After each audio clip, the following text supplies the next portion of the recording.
Cuando nos adentramos en la presencia de Dios, no podemos salir igual. Tenemos que salir cambiados. Algo tiene que pasar. Algo pasó con usted el día de hoy, así como pasó conmigo. Gracias a la presencia de Dios que está en este lugar. Y el apóstol Arnoldo, que estuvo con nosotros la semana pasada, también lo recordaba, cuando decía, cuando estaba predicando en el Palacio de las Águilas, cuando entramos en la revelación y salimos, no podemos salir igual. Vamos a ubicarnos un poquito de historia. Siglo XIV, una época oscura, se manejaba una idea de Dios absurda, se cobraba por el perdón de pecados, se creía en el purgatorio y la doctrina de la iglesia era más mitología que Biblia. Estaba prohibido para el pueblo leer la Biblia, estaba prohibido pensar. Europa estaba controlada por una nube oscura de control y de resentimiento. En un cuarto oscuro, un hombre escribe sentado en una mesa. Tiene una gran Biblia enfrente. Solo lo iluminaba la luz de una vela. Acostumbrado a copiar página tras página, este hombre transcribía con suma cautela las escrituras. Las tinieblas no solo le circundaban en el monasterio, sino en las ideas, en su propia forma de ver el mundo, en su manera de mirar el cosmos. La oscuridad del siglo la llevaba dentro del corazón. Pero dicha oscuridad le pesaba. Sabía que había algo mal, que algo no encajaba. Él sabía que eso no era Dios. Una noche leyó un pasaje escrito por el apóstol Pablo en la carta a los Romanos que dice: porque no me avergüenzo del evangelio, porque es poder de Dios para salvación a todo aquel que cree, al judío primeramente y también al griego. Porque en el evangelio la justicia de Dios se revela por fe y para fe, como está escrito, mas el justo por la fe vivirá. En ese momento entró un fuerte viento gélido por la ventana. Se apagó la vela.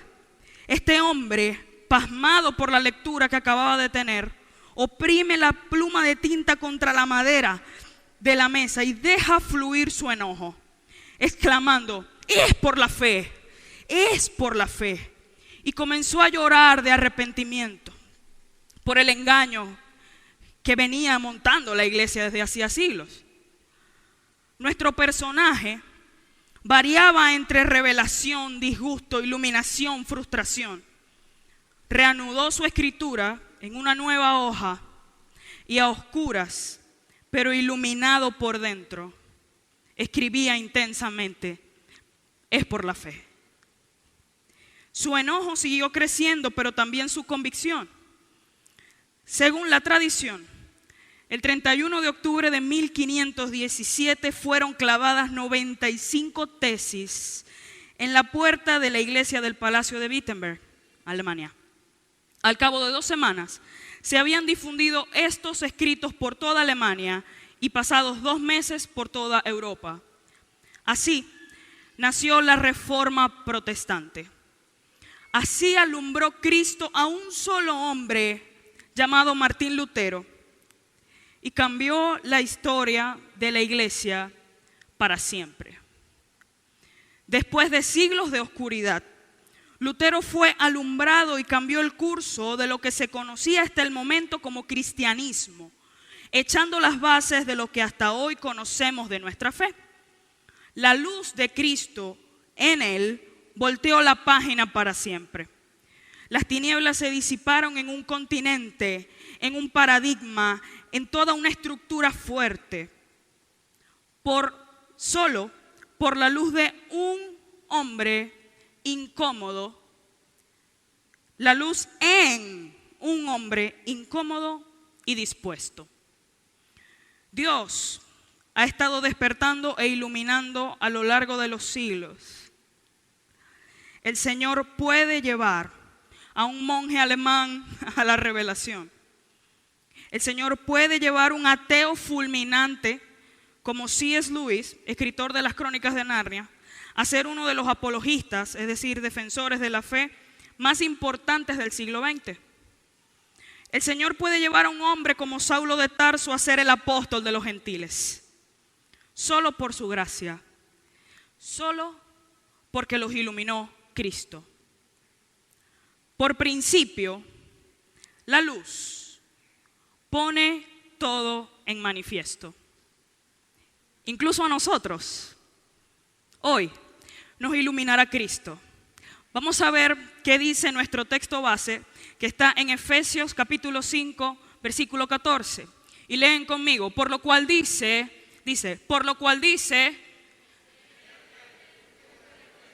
y levántate de los muertos y te alumbrará. Vamos de nuevo, por lo cual dice, tú que duermes y levántate de los muertos y te alumbrará Cristo. Pablo en esta cita está haciendo una cita parafraseada del profeta Isaías. Y él está citando Isaías 60 del 1 al 2, que dice, también lo van a poder leer por allí, levántate, resplandece porque ha venido tu luz, la gloria de Jehová ha nacido sobre ti. Porque he aquí que tinieblas cubrirán la tierra y oscuridad las naciones, mas sobre ti amanecerá Jehová y sobre ti será vista su gloria. A ese versículo se estaba refiriendo Pablo en ese momento. Y también se estaba refiriendo a Isaías 59:10, que dice, palpamos la pared como ciegos y andamos a tientas como sin ojos. Tropezamos a mediodía como de noche y estamos en lugares oscuros como muertos. ¿Y qué dice al final? Y te alumbrará. Esta palabra en Efesios 5:14 es una palabra para todos. Cuando Pablo hace referencia al que duerme, dice el texto base, despiértate tú que duermes. Se refiere a los creyentes, se refiere a nosotros, a los que hemos creído, pero que por diferentes razones de las que somos totalmente responsables, hemos creído, pero por razones de las que somos responsables, nos hemos quedado dormidos. Y luego dice, levántate de los muertos. ¿Y quiénes son los muertos? Aquellos que no creen, los que su espíritu todavía no ha sido vivificado, aquellos cuyo espíritu no ha resucitado junto con Cristo por la fe en Él. Entonces, podríamos decir que cuando Pablo nos manda a despertar y a levantarnos de los muertos, nos da a entender que estar dormidos es estar entre los que están muertos. Entonces, podemos decir que el apóstol Pablo se está refiriendo a que cuando estamos dormidos, como lo dijo con Isaías, cuando estamos dormidos es como si estuviésemos entre los muertos. Entonces, este versículo tiene dos vertientes de significado. El primero es, tú que creíste, levántate. Tú que estás muerto, levántate. Pero tú que creíste, tú que eres creyente y que estás dormido, déjame decirte que estás durmiendo entre los muertos. Dormidos, no hacemos ninguna diferencia. Estamos inertes. Estamos como muertos entre los muertos. Los efectos de la luz de Cristo no son limitados. Al despertarnos, Cristo también alumbrará a los que están muertos. Cuando los que están durmiendo entre los muertos se despiertan, ¿qué va a pasar? Esos muertos también se van a levantar. En español, cuando la iglesia se despierte, el mundo que circunda a la iglesia será alumbrado por Cristo. Entonces, surge aquí un planteamiento, ¿no? Y es que aparentemente todos estamos bien con Dios. Y es que me estás diciendo que estoy dormido, pero es que yo no soy perfecto, Abby. Yo todavía soy muy imperfecto. Todavía me falta demasiado. Pero esta imperfección mía, como pensamos, ¿no? Esta imperfección mía hace que yo sienta que esté parcialmente dormida o dormido. Pues no. Nuestra imperfección no puede ser nuestra mayor excusa. Y si quiere lo anota. Nuestra imperfección no puede ser nuestra mayor excusa. Y sí, claro que sí, siempre habrá algo que cambiar, siempre habrá algo que mejorar. ¿Somos imperfectos? Sí. Yes, we are. Pero hay una diferencia enorme entre estar cómodos con Dios y estar incómodos con Dios. Estamos cómodos cuando estamos tan bien, tan cómodos, que ni siquiera nos arrepentimos delante del Señor por nada. Estamos tan cómodos que ni siquiera somos capaces de pedirle perdón a Dios por nuestros pensamientos. Y saben que pecamos todos los días. ¿Verdad que sí? Todos los días. La idea es estar con Dios, pero disculpe que use esta comparación, ¿no? Es estar incómodos con Dios. Es saber que Él es tan santo y tan perfecto, y que aún así por su gracia decide tenerme a mí cerca, decide recogerme, porque Él decidió recogerme a mí. No sé si usted fue a recoger a Dios, pero Él decidió recogerme a mí. Por su gracia, pues puedo ser santa yo también. No hay nada mejor que la incomodidad delante de Dios, porque quiere decir que el Espíritu te está hablando. Y quiere decir que el Espíritu te está redarguyendo, nos está redarguyendo, nos transforma. Si Dios nos hace sentir incómodos, entonces estemos felices y démosle gloria, porque esto solamente quiere decir que nos ama. Denle un aplauso a Jesús.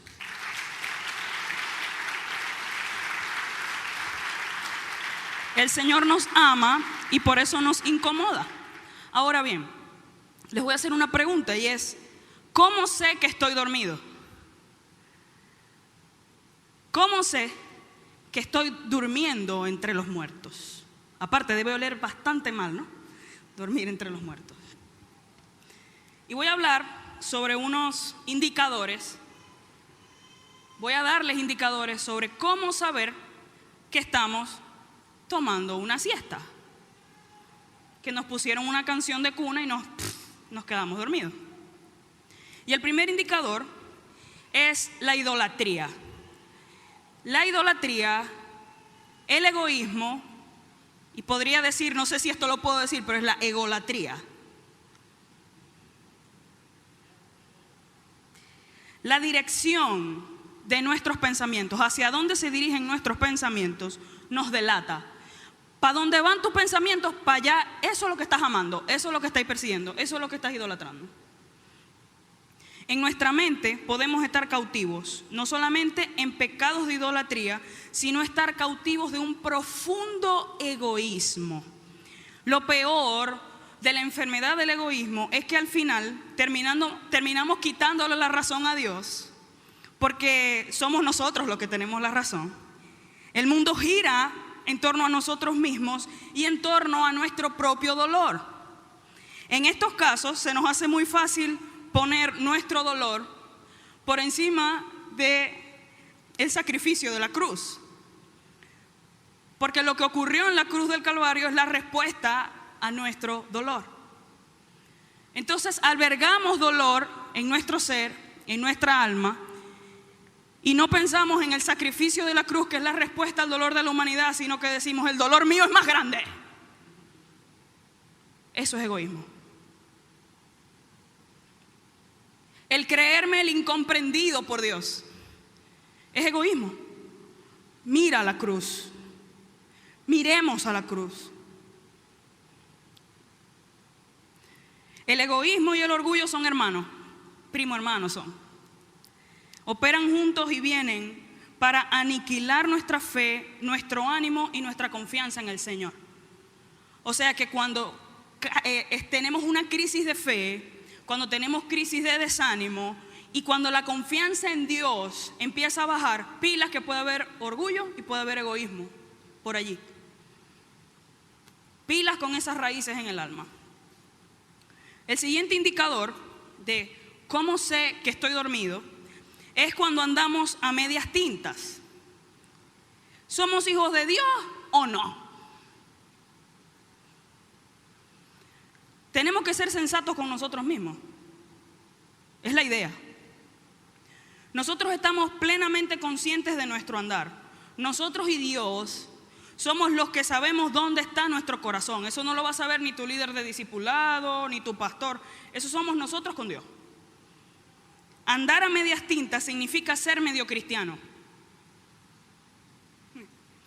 Y no se puede ser medio cristiano porque Jesús no medio murió ni medio resucitó. O estamos con Él y rendimos por completo nuestra vida o no estamos. ¿Somos santos porque Él es santo o no somos santos? ¿Nos guardamos o no nos guardamos? ¿Lo seguimos o no lo seguimos? Ya. Siguiente indicador. Cuando no escuchamos la voz del Espíritu Santo y ni siquiera escuchamos la voz de nuestro propio espíritu.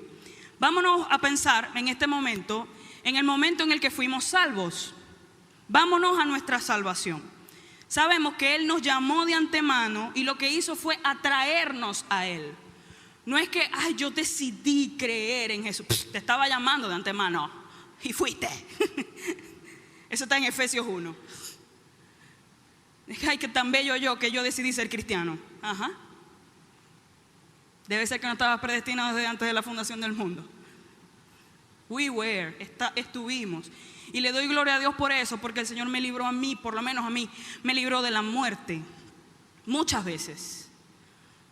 Gracias por esa predestinación. Gracias, Señor, porque cuando mi mamá estaba embarazada y ella oró por mí en ese altar y le pediste que yo fuese una mujer virtuosa, se lo concediste.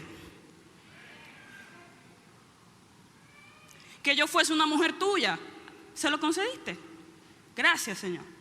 Yo no sé quién oró por ustedes, pero también son consagrados de Dios.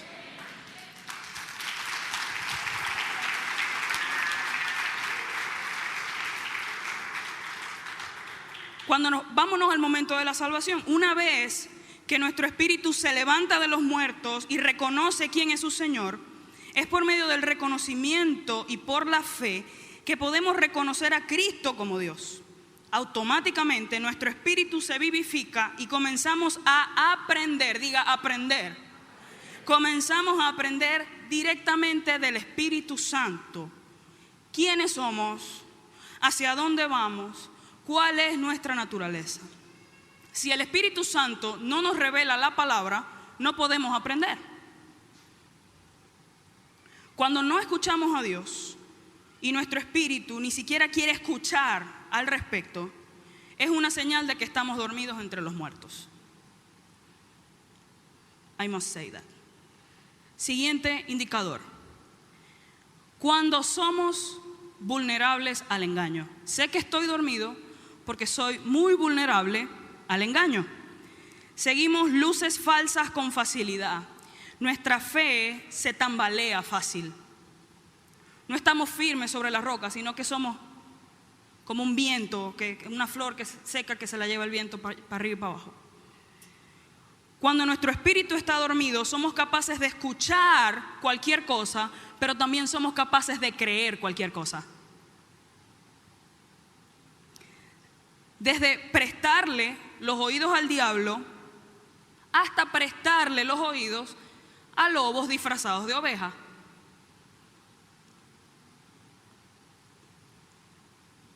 Lo voy a decir, a lobos profetas disfrazados de oveja.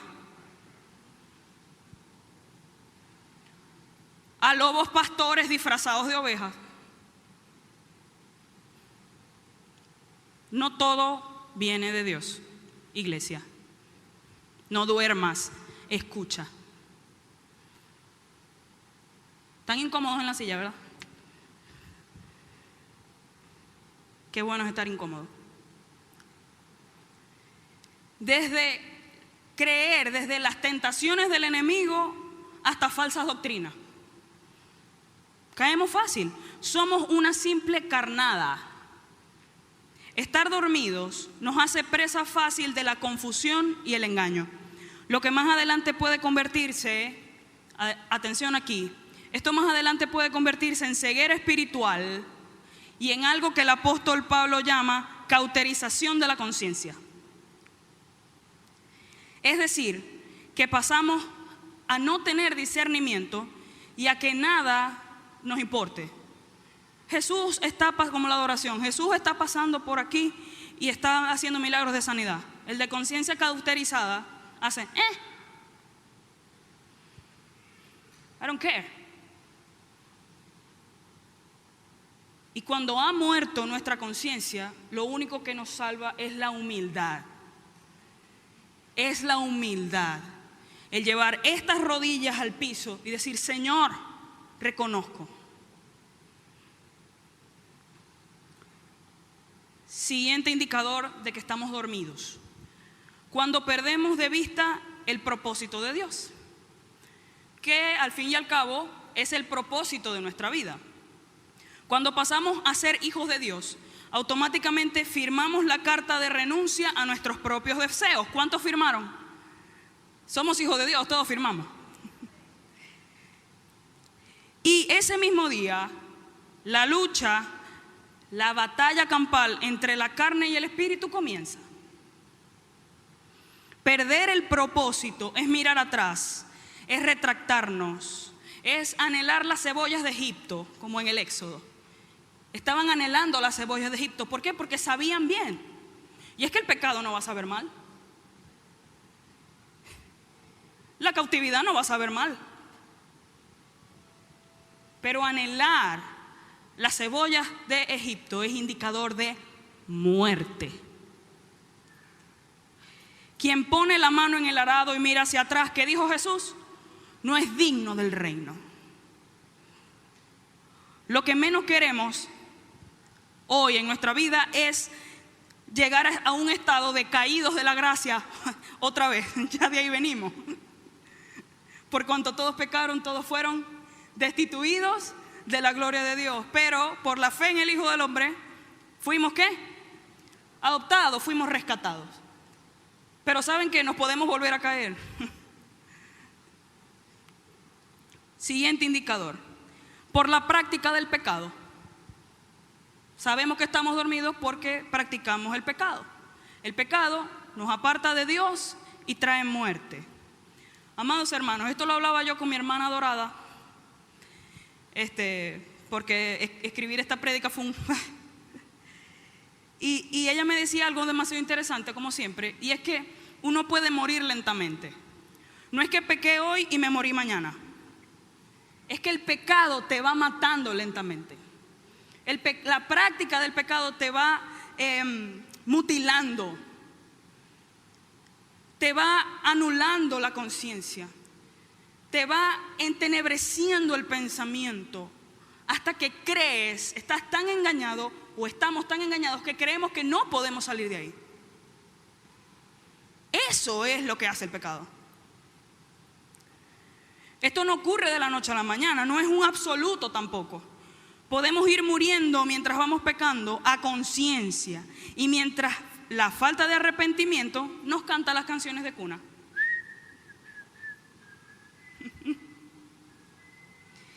Pidamos perdón a Dios por abusar de su gracia. Abusamos de la gracia de Dios. Abusamos, nos pasamos. Negarse a sí mismo, negarnos a nosotros mismos, tiene que ver con esto. ¿Saben qué debería darnos terror? Terror, miedo. Pensar que no nos queda nada que cambiar, que ya estamos así, bien. Y que lo que somos ahorita, esto da más miedo aún, que lo que somos ahorita puede definir y determinar el camino de nuestra vida. Y no es así. Lo que somos hoy no determina lo que vamos a hacer mañana. Dios puede hoy decirte, te despiertas y te vas a despertar. Y lo que fuiste hoy no lo vas a hacer mañana. Dios te puede revelar tu propósito. Dios, ¿saben cuántas veces me ha cambiado a mí el Señor el rumbo de la vida? Yo creo que esa es la fe. Yo creo que ese es el cristianismo. Que Dios todo el tiempo te diga, para acá. No es lo que vos creéis. Como me dijeron por ahí, caprichosa. No es lo que vos creéis, caprichosa. Es donde yo te estoy diciendo, Señor, pero yo no quiero. Ok. Fine.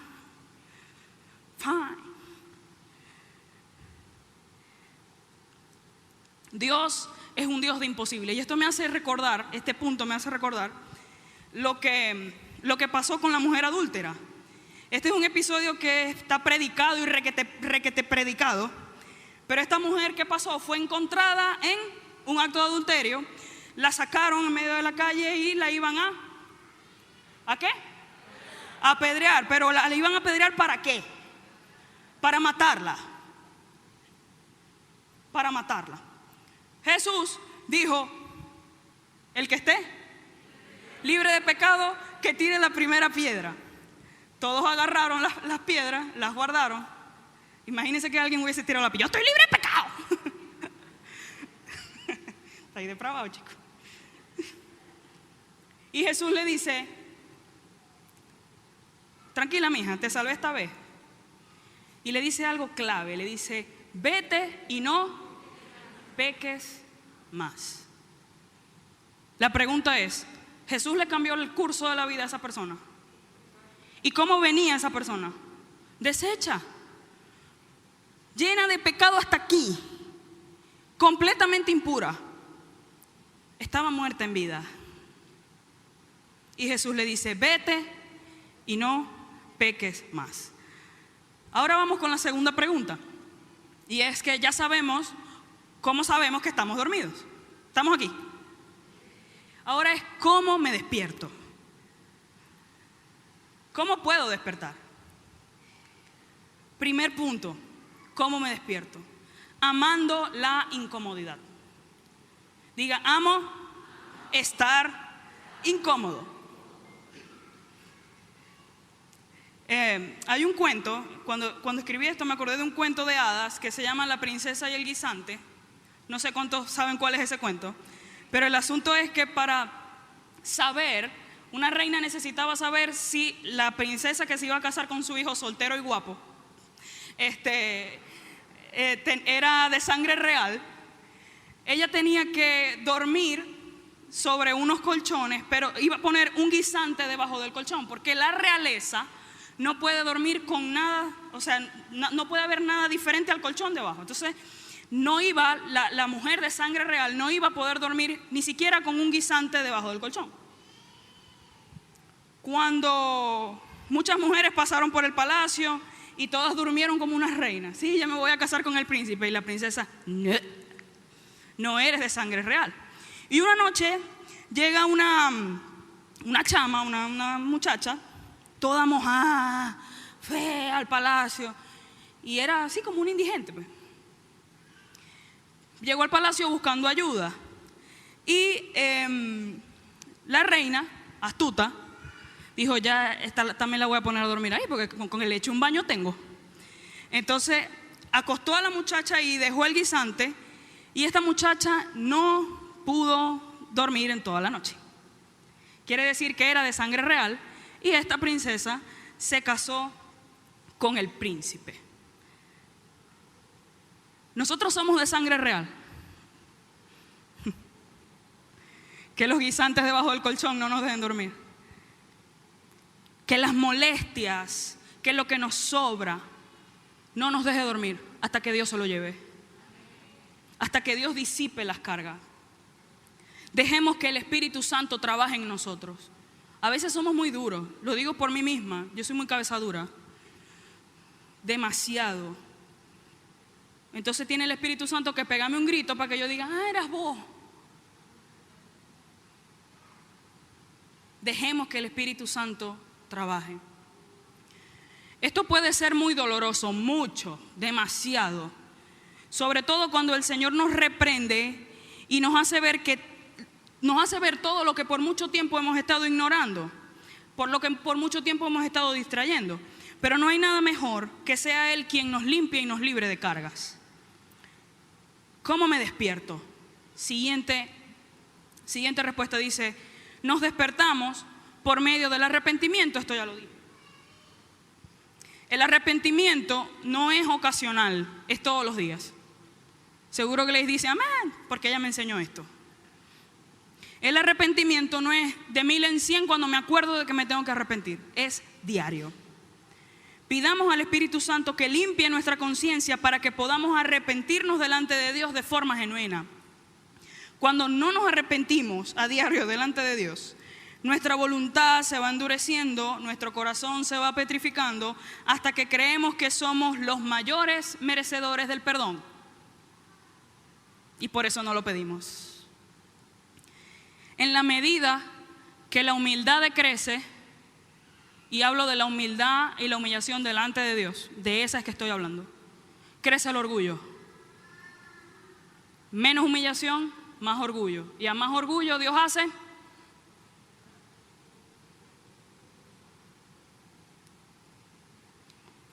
siguiente respuesta a cómo me despierto. Nos despertamos por medio del reconocimiento. Reconocer a Dios, reconocer a Jesús. Que el reconocimiento sea constante. El reconocimiento de la majestad de nuestro Señor sea constante. El versículo base que dice, despiértate tú que duermes, levántate de los muertos y te alumbrará. ¿Y te alumbrará? ¿Quién nos va a alumbrar? ¿De dónde viene? ¿Cuál es la fuente de luz para nosotros? El Señor Jesús. Siguiente indicador. Nos despertamos instalando un medidor en nuestra voluntad. ¿Cuál voluntad estamos haciendo realmente? ¿La de nuestros propios deseos o la voluntad del Señor? Se hace necesario que Dios nos dé revelación en el conocimiento de Él para que podamos entender, saber y andar según sus designios para nosotros. Si no conocemos, no lo podemos practicar. Miren, Efesios 1, 15 al 19 dice eso. Yo no lo estoy sacando de porque a mí me gusta saber cosas, no. Efesios 1 del 15 al 19 dice, por esta causa también yo, habiendo oído de vuestra fe en el Señor Jesús, esto es Pablo, y de vuestro amor para con todos los santos, no ceso de dar gracias por vosotros, haciendo memoria de vosotros en mis oraciones. Miren cómo oraba Pablo por la gente. Para que el Dios de nuestro Señor Jesucristo, el Padre de la gloria, os dé espíritu de sabiduría y de revelación en el conocimiento de Él. Levante su mano derecha y diga, Padre, dame sabiduría, dame revelación en el conocimiento de Cristo. Lo necesitamos para hacer su voluntad. Esto es lo que necesitamos para hacer su voluntad. Y dice, alumbrando los ojos de vuestro entendimiento, para que sepáis cuál es la esperanza a la que nos ha llamado. ¿Cuántos andan por ahí que no saben para qué Dios los llamó? Y son hijos de Dios, pero no saben para qué Dios los llamó. Falta que el Señor alumbre los ojos del entendimiento para que sepáis, dice, para que sepáis cuál es la esperanza a la que os ha llamado. ¿Y cuáles las riquezas de la gloria de su herencia a los santos? ¿Y cuál la supereminente grandeza de su poder para con nosotros los que creemos, según la operación del poder de su fuerza? ¿Quién da la revelación? El Espíritu Santo. No la da un profeta.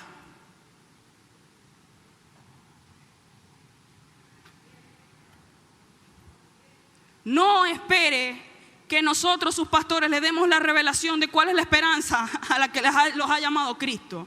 Eso se lo tiene que revelar el Espíritu. Eso lo tiene que vivificar el Espíritu en nosotros. Y no es que nosotros seamos superhombres y supermujeres que tenemos la mega revelación y no es eso.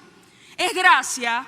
Y es que como el Espíritu fue el que vivificó nuestro espíritu, a pesar de enfermedad, a pesar de malestar, a pesar de ocupaciones, a pesar de trabajo, a pesar de oposición, nos paramos aquí y seguimos firmes hacia la meta del supremo llamamiento. Es por gracia. Es por gracia, es porque el Espíritu vivifica nuestro espíritu. No somos superhéroes, no somos. Es la incomodidad lo que no nos deja dormir.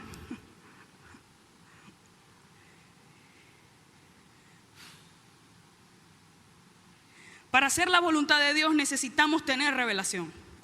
Y para tener revelación necesitamos estar con Dios. No es magia. Esto no funciona de otra manera. Nadie lo va a hacer por nosotros. Nadie. Necesitamos saber lo que estamos haciendo y tener plena conciencia de ello. ¿Cómo me despierto? Siguiente, mirando a Dios, escuchando a Dios y no a nuestras vísceras. Hay situaciones que nos ponen las vísceras revueltas. Y lo que dicen mis emociones, lo que dicen mis vísceras, eso es lo que yo quiero salir a hacer. Escuchando a Dios y mirando a Dios es que me despierto. Enfrentémonos a la palabra. Enfréntate a la palabra. La palabra es viva, es eficaz, es cortante. La palabra es el ancla que necesitamos para mantenernos enfocados en Cristo. Hay una película que seguro todos la vieron aquí, que se llama La Cabaña, ¿lo recuerdan? Hay una escena en la que este hombre, Mackenzie Adam Phillips, me sé el nombre porque la escena la tengo en mi mente de Dios diciendo Mackenzie Adam Phillips. No se me olvida. Este hombre iba a caminar sobre el agua. ¿Y qué le dijo Jesús? Mírame a mí. Es conmigo, primero es conmigo. Miren, enfócate en mí. Miremos a Jesús. Siguiente, nos despertamos alimentando nuestra identidad por medio del entendimiento. Alimentando nuestra identidad por medio del entendimiento. Nosotros no somos solamente la mezcla de luz y tiniebla. No. Por gracia somos luz. Así nos enfrentemos a las tinieblas, la fe nos hace saber que somos luz. Mateo 5:14 dice, vosotros sois la luz del mundo. Una ciudad asentada sobre un monte no se puede esconder. Imagina una montaña y una ciudad arriba de la montaña brillante, que todo el mundo la ve. Eso somos nosotros. Lo dijo Jesús. Ni se enciende una luz y se pone debajo del almud, sino sobre el candelero, y alumbra a todos los que están en casa. Así alumbre vuestra luz delante de los hombres, insiste el Señor, en que nuestra luz es para que alumbre a los demás. Así alumbre vuestra luz delante de los hombres, para que vean vuestras buenas obras y glorifiquen a vuestro Padre que está en los cielos. Iglesia, nosotros somos más que batallas, somos luz. Ahora, el último planteamiento, y es que dice la palabra, dice el versículo base: despiértate, tú que duermes, levántate de los muertos y te alumbrará Cristo. Entonces, ¿cuándo vino la luz?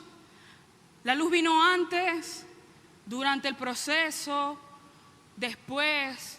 ¿Será que yo tengo que hacer un super mega macro esfuerzo para que me alumbre Cristo? ¿Cómo es?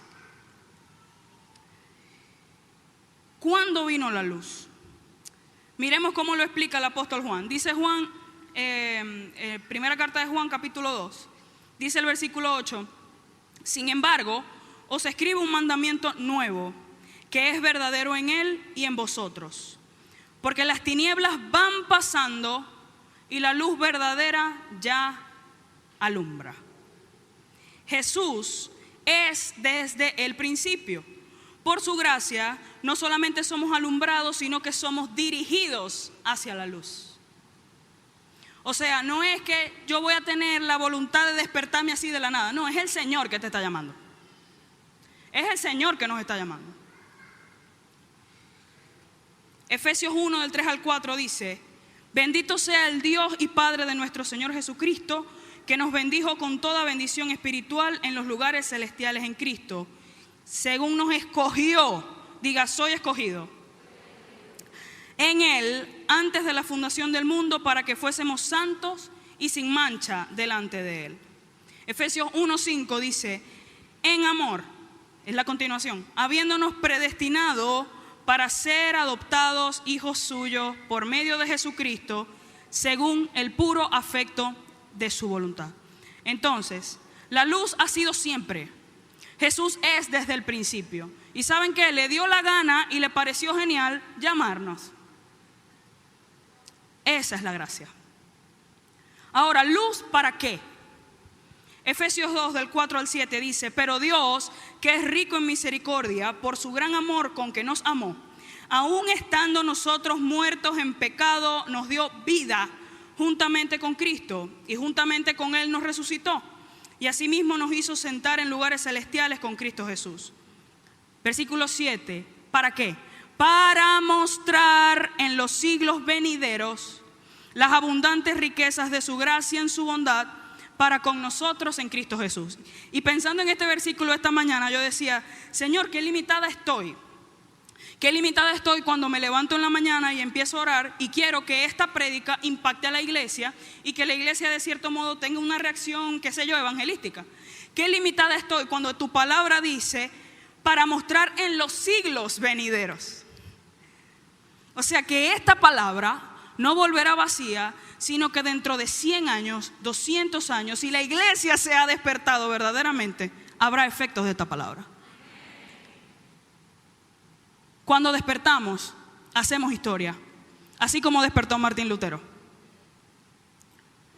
Que vaya que hizo historia. Sin la luz de Cristo nunca entenderemos el propósito de Dios. Sin la luz de Cristo nunca podremos ser libres para cumplir el propósito de Dios. Sin la luz de Cristo no podríamos ser atraídos, guardados, llamados. Tenemos un gran privilegio y es que estamos aquí. Somos escogidos para alumbrar. Pero es tiempo de despertar. Church, wake up. Despierta.